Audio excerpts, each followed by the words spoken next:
Okay. Hi. Hi, What's your name? my name's Aubrey Sinise, Okay, and how do you spell that? AubreySenese.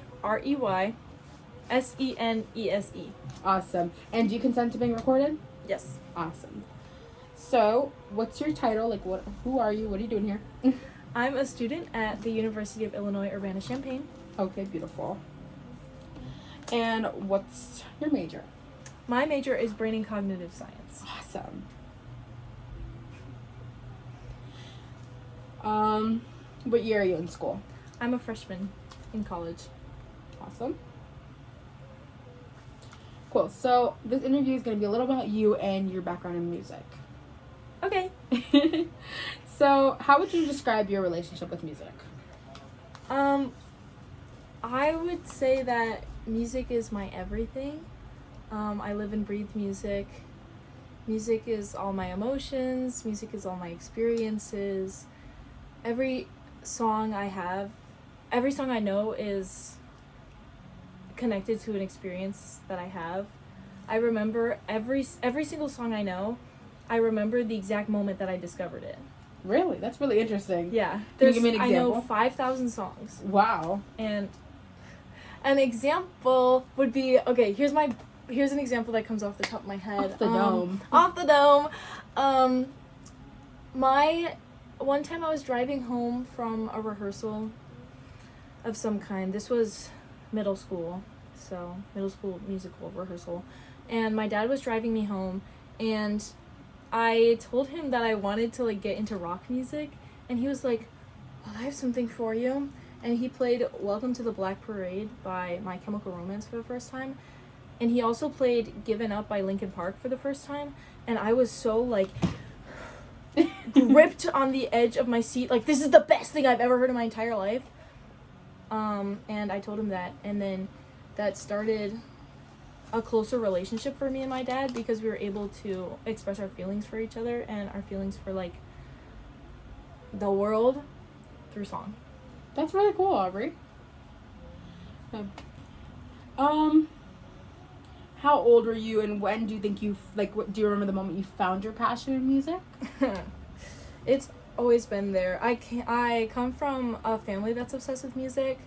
My mom is in love with 80s music, like Motley Crue, Poison. And she loves the 90s hip hop scene too, like Salt and Peppa and Destiny's Child and TLC. Mm-hmm. So, and then my dad was always a little bit of a rebel, so he introduced me to, as said before, Linkin Park, Rage Against the Machine, Nirvana, that kind of stuff. And so ever since I was a little baby girl, they were always playing music. I mean, my mom used to sing to me when I was a little kid. It's just always been there. And then by the time I was 5, I was in musicals, so then that has a musical aspect to it too. So 0 to 4 was my parents are introducing me to music, Yeah. and my mom singing me lullabies every night. And then once I was 5, I was listening to musicals and stuff and discovering my own passion for music and my own music taste. That's beautiful. So you would say that you would describe your family as just is that something you guys bond over, is music? Is that something that brings you guys closer together? Yeah. Usually I'm a bit of a tyrant though, because I care the most about music. And I also have the most diverse taste in my family, so I can cater, Mm-hmm. depending on who's in the car, because it's usually DJ in the car. Right. So I usually get to always be on aux. And is it just you guys, your mom and your dad? No, my little sisters also are super into music, because it's just the environment that we grew up in. So my middle sister, maybe this is too much information, but my middle sister's more into the pop scene, like Harry Styles, Lorde, Taylor Swift, Lana Del Rey kind of vibe. And then my little sister is crazy on the alternative scene. Her favorites are Bjork and Arca, which is experimental kind of music. She likes FKA Twigs too. Awesome. So clearly you're passionate about music. Clearly it's in your everyday. How does music affect your day-to-day? What do you do when you're listening to music? Is it something that regulates you? Is it something that gets you through the day? Is it something that you do to study? Like, how would you explain your day-to-day relationship with music? I would music is just like oxygen for me. Like, I think I would like die without it, because it gets me through the day, but it also is just like a gift to listen to music too. Like, it's a necessity and a want. So like when I study, there's music. I have study music. I have like walk music. I have just want to listen to music. I have I'm angry music. I have I'm sad music. It's how I unpack like any emotions I have, is I use music to be my therapist. A lot of the time. So it's my friend as much as it's like my lifeline. You know? Yeah.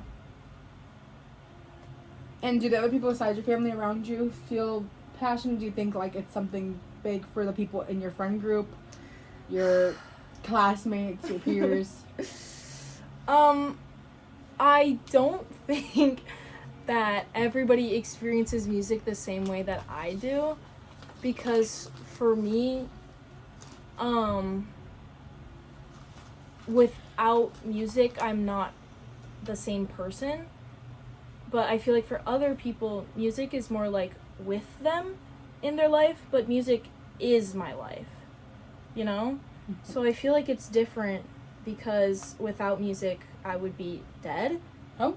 Not like I would kill myself, but like I think I would just be a shell of a person, because music like literally makes me vibrant and makes me,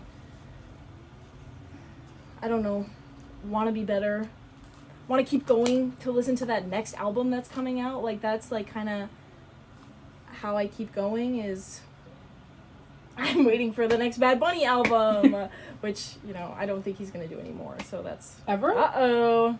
Wow. He might be retiring. He's always Wow. talked about retiring. Anyway, but it's kind of more like...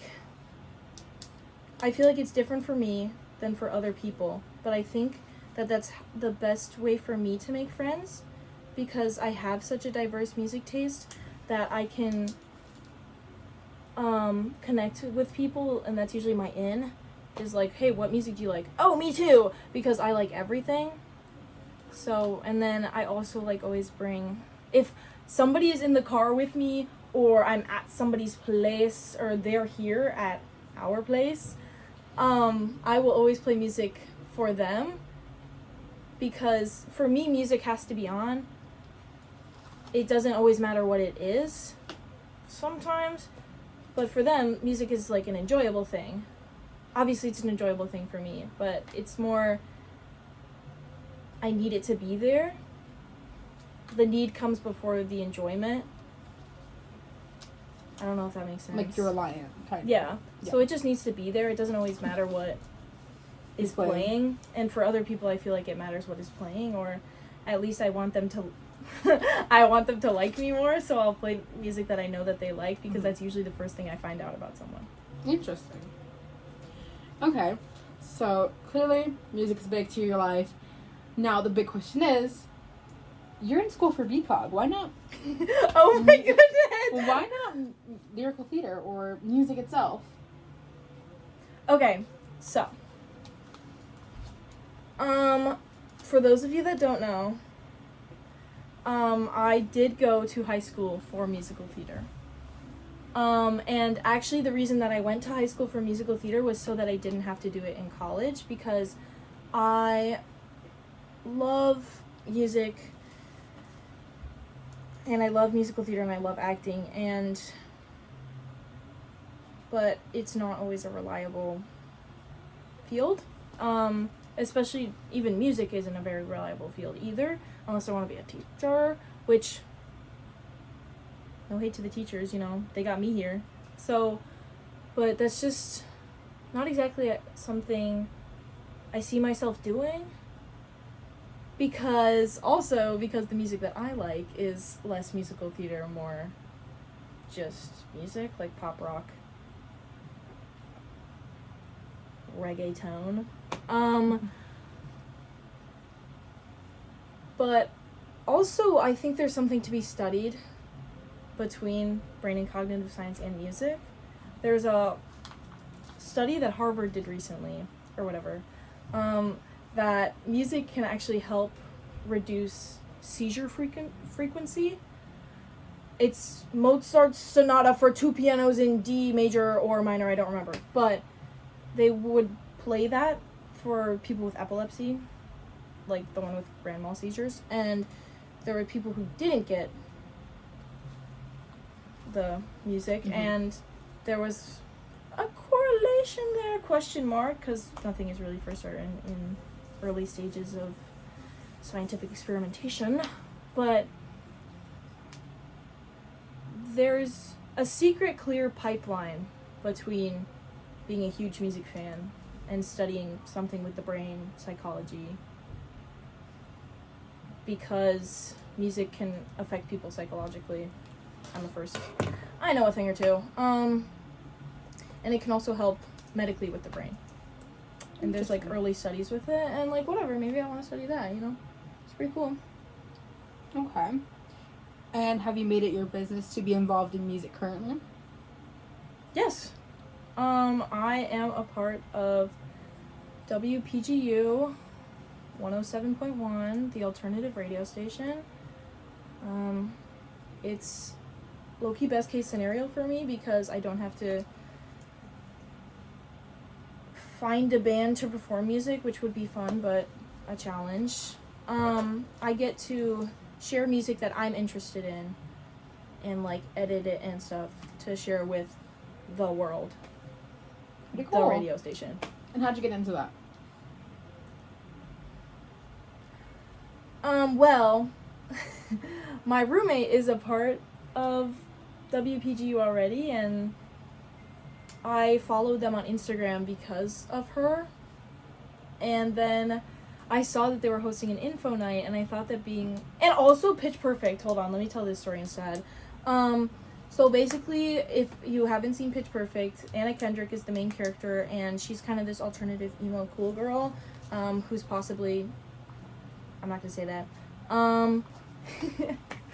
but she is a part of the a cappella group, a part of the radio, and every time they would have the radio scenes, I'd be like, oh my god, I want to do that when I go to college. And before I left for college, I told my dad, I'm like, I'm gonna be just like Becca, who is Anna Kendrick's character. And he was like, how are you gonna do that? I'm like, I'm gonna join the radio station. And all I wanted to do was music. I was like, I don't know what else is going on. Like, I don't want to talk. I just want to put the music and pick the music. Like, because even in my daily life, all I want to do is pick the music. Or at least play the music.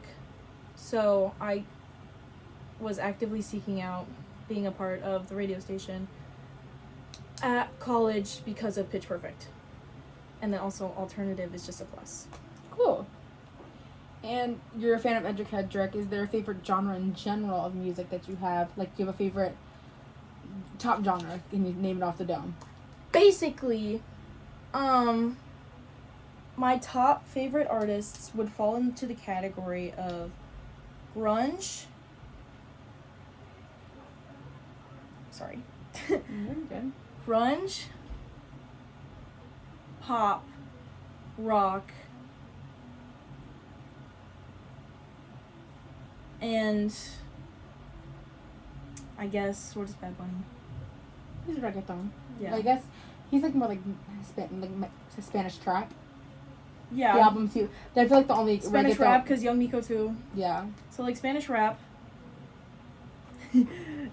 Spanish rap, rock, pop, and then grunge as a specific, but like grunge rock, so it kind of falls under the category. That's this one. And do you have a favorite artist overall? Must be a hard question to ask to someone who's so involved with music. I know. I have an emotional connection to Bad Bunny because there have been times in my life where I've been so down for the count, and the only thing that could get me up was music, and then more specifically Bad Bunny, because his songs are just so like talking about such fun things. So I can't be sad when I'm listening to songs about such fun things and life experiences, and also it just is such a like fast, light beat that like it like subconsciously tricks me into not being sad anymore. Cool. So I think I'd have to say he's my favorite. Interesting. I like that answer actually. To assume, I would say you speak Spanish then if you're listening to Bad Bunny, or are you? Yeah, some might say that I could speak Spanish that I learned in school and then applied it in my life so that I could become fluenter. More Right. fluent. This is all really great stuff, Aubrey. You seem like a really interesting person who's very passionate about music. Is there anything that I didn't ask you that you'd want to talk about? Ooh. Yeah. Okay. Okay. So, okay. So, I have a family friend Okay. who is very interested in rock music and knows that I'm very interested in rock music, and she sent me an Instagram reel/post the other day, and that was, people aren't making good rock albums anymore because people are getting therapy. Oh. That was my reaction too. Yeah. So, and I have also talked to a professor about music, a BCog professor for chance. And Shout out, John. shout out John Willett, sorry.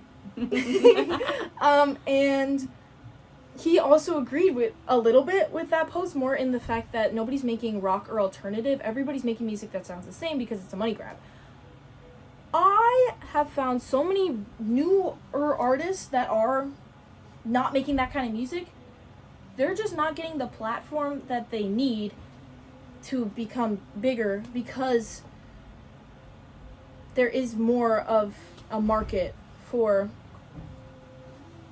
pop stuff that sounds the same, escapism. Whoa. And especially during this time, I think that there's going to be two ways that music is going to go. One way is going to be all escapism. I don't want to hear about any of that. I just want to be happy all the time. So that'll be like pop and let's talk about boys and or girls. Sorry. And let's be happy. And then I think that there's also going to be this other side of the media and stuff where it's going to probably honestly resurface a bunch of old rock/alternative music that's like political, such as Rage Against the Machine. A lot of the songs are about rising up against your government, being an immigrant. Whoa, right on the money. Things haven't changed. Whoops. And I think that some people are going to find comfort in that, and hopefully when people find comfort in that, they're going to make music of their own that is more similar, and then that resurgence is going to make that music more popular again, especially because there's more of a need for it now, or whatever. Awesome. That's it. Actually, some more questions came to mind after that. Okay. Do you think that comes in a pattern? Do you think it comes with different political parties, different times in our lives? Do you think that it hit, like, it's a recycled thing, like, oh, right now is about a time that people are going through a lot, they want to listen to political stuff? Or do you think it's like, oh, people are going through a lot right now, they want to not be listening to that? Like, do you think it's like in different eras, like if things are very rainbowy and nice, like, are people still listening to political music, or are they just listening to like the pop fun stuff? Okay, so one thing I'm gonna say, and then I'm gonna say another thing. Okay. I don't think I've been alive long enough to see the cycles? witness the cycle, but I do think it exists. Okay. Because I think the last time that rock music was like really popular, like more mainstream, was like Nirvana and Rage Against the Machine, sorry. And I want to feel like Rage Against the Machine. it's on the wall.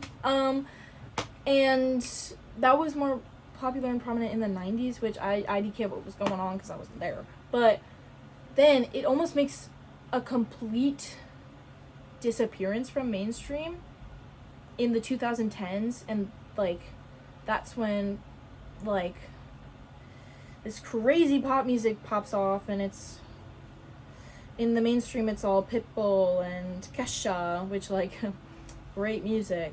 303. That might be a little underground though, but probably not.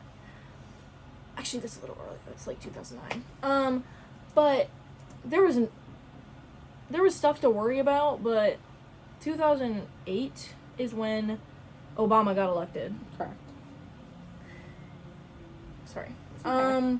And there was a lot less to worry about, and it was a lot less stuff that you had to worry about was a lot less Thrown in your face. in your face and a lot less affecting the nation as a whole, I suppose. IDK, I was like 3. Right. Sorry, let me say that too. But I think that the cycle is going to repeat itself soon because it's getting to. Okay. It's getting to a point where it's just like such a grotesque and terrible thing to witness that there's sometimes no other way to express what is happening and how we're feeling except through music, because I think that music is the only universal language. Sorry, math. Sorry, math. Yeah. Okay, my final question, less heavy. I think you're gonna like it. I'm scared. If someone is so interested and passionate and thoughtful into music, I gotta ask, how many minutes were in your Spotify Wraps this last year? I think it was 96,000 Wow. or something like that. Hold on. I can pull it up. I'm ready. Okay. Maybe I can pull it up. It's somewhere. Come on, where's my Wraps? I think it's gone. Can I take a picture? Yeah, wait. It was December, right? Yeah. I was waiting for it to come out because I'm competitive about it. I'm in October, so that's not right. I think it was the first 2 weeks of December. Okay, let me go back up then. Maybe I won't find it and I'll die. Oh, there's pictures. Oh, 92,000, sorry. 92,000 even? 92,180. That's 64 days. Wow. It's not enough. Straight days of music. That's awesome. Yeah. Thank you so much for your time, Aubrey. Ah, thank you so much for having me.